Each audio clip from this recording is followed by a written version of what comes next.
তুমি ছাড়া তো আমার আর কেউ নাই। আল্লাহ গো, তুমি যদি মাফ না করো কে আমাকে মাফ করবে? তুমি যদি মাফ না করো কে আমাকে মাফ করবে? তুমি যদি আমাকে মাফ করো তাহলে তোমার কোনো দিকে কমবে না, তুমি যদি আমাকে মাফ না করো তোমার কোনো দিকে বাড়বে না।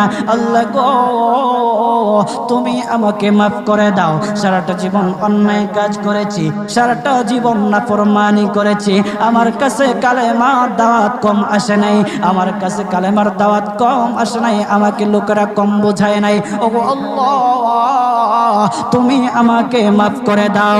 মাফ না করলে কোথায় যাব, কার কাছে যাব? বাবা যখন মারে তখন মার কাছে আশ্রয় নেওয়া যায়, মা যখন প্রহার করে তখন বাবার কাছে আশ্রয় নেওয়া যায়, বাবা মা যখন প্রহার করে তখন দুনিয়ার কারো না কারো কাছে আশ্রয় নেওয়া যায়। ওগো